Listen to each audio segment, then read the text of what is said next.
तो hello guys, कैसे हैं आप सब लोग। Welcome back to channel the Purvanchal boy. तो भैया अब देखिए, मिला जुला के 3 और 4 दिन बचा है। 3 दिन बचा है एक्चुअली में। आज 25 तारीख हो गया, 28 को शो है संडे को, तो 3 दिन बचा है शो को। अभी एकदम स्ट्रिक्ट वाला प्रैप चल रहा है, पीक वीक चल रहा है हमारा, जिसमें हमारे कार्ब्स एकदम लो हैं, जिसमें हम सिर्फ फर्स्ट हाफ में कंज्यूम कर रहे हैं और बाकी के पूरे दिन हम हाई प्रोटीन पे हैं। तो थोड़ा सा टफ़ है और लेकिन मज़ा आ रहा है, कुछ भी कह लो, मज़ा आ रहा है। जितना मज़ा आ रहा है उतना ही हम अपने चीज़ों को, अपनी जर्नी को एंजॉय कर रहे हैं, मज़ा आ रहा है। लेकिन बस एक चीज़ तकलीफ़ दे रही है कि जैसे जैसे शो नज़दीक आ रहा है, समय नज़दीक आ रहा है, थोड़ा सा नर्वसनेस बढ़ता जा रहा है।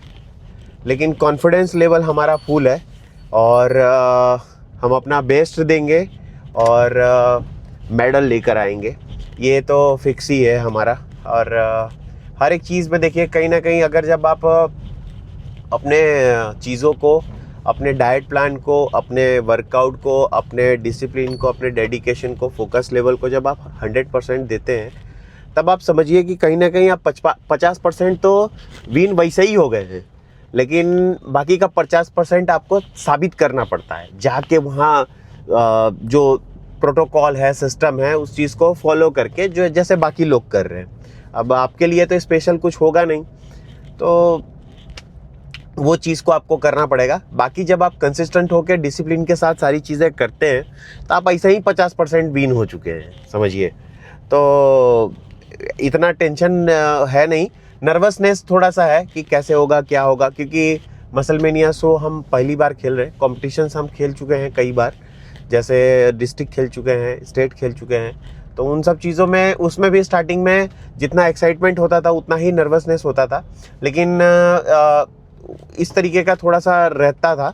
लेकिन ठीक है, हम खेल लेते थे भाई, हो जाता था, सब कुछ हो जाता था। बस एक ही चीज़ है कि देखिए, बस हमें तकलीफ़ एक और क्या हो रही है कि जैसे पोस्ट वोस्ट डालने पे जितना पहचान के लोग हैं, वो थोड़ा सा नाखुश हैं कि लाइक वाइक नहीं करते हैं, शेयर वेयर नहीं करते हैं। तो हमको थोड़ा कभी कभी ऐसा लगता है कि यार, पूरी दुनिया में सिर्फ 3 ही लोग ऐसे हैं जो आपको आगे बढ़ता देख सकते हैं, और उसके लिए जितना खुश आप होंगे उतना ही खुश वो लोग भी होंगे। पहले हैं आपके मम्मी, दूसरे हैं आपके पिताजी। मतलब वो दोनों जन का लेवल नहीं मापा जा सकता, वो दोनों एक ही कैटेगरी पे आते हैं, दोनों एक ही लेवल पे हैं, ठीक है। लास्ट पर्सन जो होगा, आपको देख के खुश होता होगा, आपको आगे बढ़ते खुश होता होगा, आपके प्रोग्रेस को देख के खुश होता होगा, वो हैं आपके कोच। समझिए, आपके जो कोच हैं, जो आपको सिखा रहे हैं, जिसकी बातों को आप मान के आगे बढ़ रहे हैं, जिसकी बातों को मान के आप अपनी तरक्की की तरफ बढ़ते चले जा रहे हैं, ठीक है। तो तीसरा पर्सन वही होगा जो आपको देख के खुश हो रहा होगा। बाकी सब तो ऑलमोस्ट पब्लिक, जितने भी आपके पहचान में लोग होंगे, जितने भी आपको क्लोज होंगे, सब लोग सिर्फ आपको देख के जल ही रहे होंगे कि अरे यार, ये हमसे आगे कैसे बढ़ रहा है, ठीक है। तो जब आप अपने स्ट्रगल फेस में हो, तो हम तो एक ही चीज़ भैया सजेशन देंगे आप लोगों को, और वही चीज़ हम भी फॉलो करते हैं। जितना आपके यार, रिश्तेदार और पहचान में लोग हैं, ठीक है, सबसे दूरी बना लो, सबसे कट ऑफ कर लो, किसी से बात मत करो, और किसी से एक्सपेक्टेशन मत रखो कि वो आपको हेल्प करेंगे, ठीक है। कि आपको वो किसी भी चीज़ में अपने पहचान से वो चीज़ थोड़ा सा निकलवा देंगे आपका, तो वो सब कुछ होने वाला नहीं है। आप सिर्फ और सिर्फ अपनी मेहनत के बदौलत, अपने काम के बदौलत ही आगे बढ़ सकते हैं, ठीक है। तो किसी से एक्सपेक्टेशन मत रखिए, किसी पे भरोसा मत रखिए, सब लोग जलेंगे ही आपकी तरक्की को देख के। तो और दूसरा चीज़, जब आप कभी इच्छा रखे होंगे ना कि ये तो हमारा हेल्प करेगा ही करेगा, ठीक है, ये हमसे कैसे, तो वही सबसे पहले धोखा देगा आपको। जब आप जितना आप एक्सपेक्टेशन जिस बंदे से रखे होंगे, वही आपको सबसे पहला धोखा देगा, और वो बंदा आपका साथ देगा जो आपसे कभी एक्सपेक्टेशन भी नहीं रखे होंगे आप कि भैया ये भी हमारी लाइफ में कभी आएगा और हमें आगे बढ़ाएगा, और कहीं ना कहीं किसी मुकाम पे अगर आप अटकेंगे तो आपको हेल्प भी करेगा। तो वो बंदा आपके साथ हेल्प करेगा और आपको आगे बढ़ाएगा, लेकिन जो जितने आपके पहचान के लोग होंगे वो सिर्फ और सिर्फ आपको नीचे गिराने की कोशिश करेंगे और आपको आपसे हेट करेंगे, नफरत करेंगे, आपको आपसे मीठी मीठी बातें करेंगे, लेकिन पीठ पीछे आपको धोखा देने की बातें कर रहे होंगे। तो यही सारी चीज़ें हैं गुरु। देखिए अभी दो सेकंड का हमें टाइम दीजिएगा, क्योंकि हमारे मिल जहाँ से हम पिकअप करते हैं वो आगे आ जाएगा, तो हम मिल पिकअप करके तुरंत आते हैं, उसके बाद मिलते हैं आपसे। तो यस, वेलकम बैक। तो यही है गुरु, हम इतना सीखे हैं अपनी ज़िंदगी से जो आपको बता रहे हैं, यही चीज़ है। तो हो सके तो ये चीज़ अगर आप सलाह माने तो बहुत अच्छी बात है। बाकी फिर आपका लाइफ है, आपका ओपिनियन है, आपका डिसीजन है, हम कुछ कर नहीं सकते। और देखिए अभी हम बस कल प्रस्थान करेंगे यहाँ से, और 24 आवर्स की जर्नी है। बस दुख है यार एक चीज़ का है कि हमारा टिकट साला अभी तक कंफर्म नहीं हुआ है। बहुत ट्राई किए हैं, 3-4 वेटिंग पे अटका हुआ है। बस ट्राई कर रहे हैं कि जल्द से जल्द क्लियर हो जाए, तो हम भी कंफर्मेशन मिल जाए हमें भी कि यार इस तरीके का है पूरा प्लान, तो इस तरीके से चलेंगे। आगे भी हम आपको ब्लॉग दिखाएंगे, आगे वाले ब्लॉग में हम आपको वो चीज़ दिखाएंगे कि मसलमेनिया शो मतलब हमने कहाँ से स्टार्ट किया, कि पूरे जर्नी को कितना प्रेप में खर्चा लगा, और कॉम्पिटिशन्स के फ़ीस कितने लगे। यहाँ से हम 1400-1500 किलोमीटर दूर से वहाँ जाके स्टे किए, उसका कॉस्ट कितना लगा, और वहाँ से रिटर्न आने से मतलब एवरीथिंग इन शॉर्ट कि टोटल एक्सपेंस कितना बैठा। 1 साल का प्रेप करने के बाद ये जो मैं साइज़ आज अचीव कर पाया हूँ, ये साइज़ लेके अगर हम स्टेज पे जाते हैं तो टोटल कितना खर्चा बैठता है, उस टॉपिक पे हम अगला वीडियो डालेंगे। और कहीं ना कहीं यार देखो 1 साल हमारे प्रेप को हो चुका है। लास्ट जुलाई में हमने अपना प्रेप स्टार्ट किया था, और बस एक ख्वाब था, एक था कि यार स्टेज पे चढ़ना है बस। तो उस टाइम पे बस स्टेज पे चढ़ने का जिद था, और मस्ती मस्ती में राहुल भाई को बोल दिए थे कि राहुल भाई अगर आप कहते हो तो प्रेप तैयारी चालू कर देते। राहुल भाई बोले कर दो। तो भाई हम अगले दिन तो एकदम बाकायदा रेडी वेडी होके सब एकदम तैयारी करना स्टार्ट कर दिए, और पता चला कि कौन से शो के लिए तैयारी कर रहे हैं, तो गुजरात केसरी के लिए। तो गुजरात केसरी हमारा सबसे पहला शो था जिसमें हम अपना classic physique and open body building 2 चीज़ में हम पार्टिसिपेट किए थे।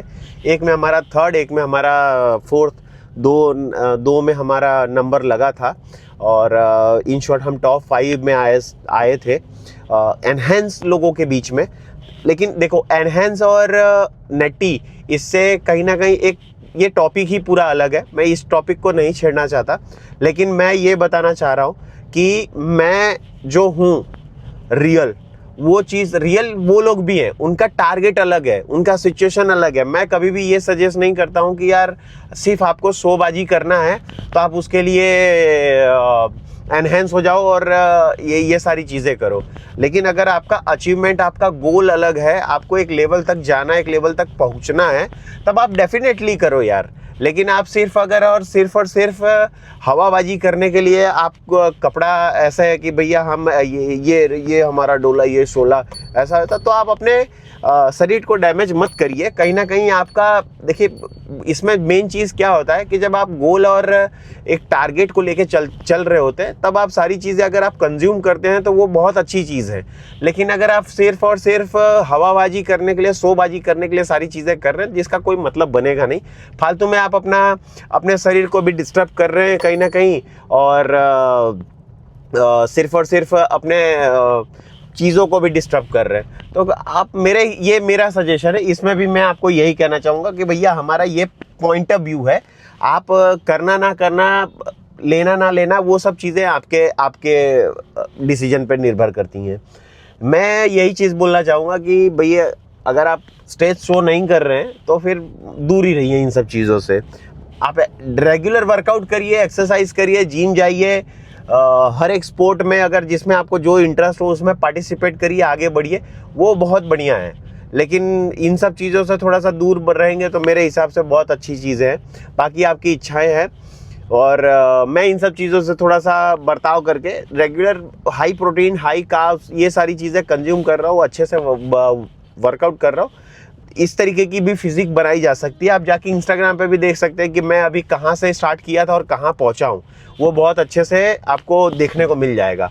तो ये कभी भी नहीं हो सकता कि जो लोग कहते हैं कि अरे बिना इस चीज़ के तो बॉडी नहीं बन सकती, बन सकती है। बस आपका गोल टारगेट अलग होना चाहिए और लोगों से आप तभी अलग दिखेंगे। तो लोगों से अलग करेंगे तभी लोग आप अलग दिखेंगे, बाकी तो इस तरीके का करेंगे तो कुछ मतलब नहीं है। आप अपने फालतू में डिस्टर्ब कर रहे हैं चीज़ों को, ये चीज़ें हैं। तो भैया हम सितंबर में कंपटीशन खेले थे और जुलाई में अपना प्रेप जर्नी स्टार्ट किए थे, जून जुलाई से स्टार्ट किए थे और ऑलमोस्ट आज 1 साल हो चुके हैं। सबसे पहले गुजरात केसरी खेले, फिर वडोदरा खेले, फिर उसके बाद 2 वडोदरा खेले, उसके बाद फिर से सूरत खेले, हमारा नंबर नहीं लगा उसमें। फिर उसके बाद वापस से फरवरी 2026 में हमने वापस से गुजरात केसरी खेला और उसके बाद उसमें भी हमारा नंबर नहीं लगा था। फिर उसके बाद हमने तैयारी मसलमेनिया के लिए तैयारी स्टार्ट किया था और धीरे धीरे कहीं ना कहीं आज हम यहाँ तक पहुँच चुके हैं। और ऑलमोस्ट ये जो हमारा लास्ट पे प्रेप है वो हमारा 235 दिन का था और जिसमें से हमने 34 दिन हमने ऑलमोस्ट कवर कर लिया है बहुत ही सक्सेसफुली और अच्छे तरीके से। जो चीज़ हम चाहते थे वो चीज़ हम बहुत अच्छे से अचीव कर पाए हैं, अपनी मेहनत, अपनी लगन और साथ ही साथ राहुल भाई के साथ की वजह से। क्योंकि कहीं ना कहीं एक चीज़ देखो यार कि आपकी लाइफ में अगर जो कोच है वो उसकी एक अहम भूमिका है आपकी लाइफ में, अगर आप इन सब चीज़ों में आगे बढ़ रहे हैं तब। वरना क्या होता है ना कि आज की तारीख में कौन ही किसी के लिए करता है भाई।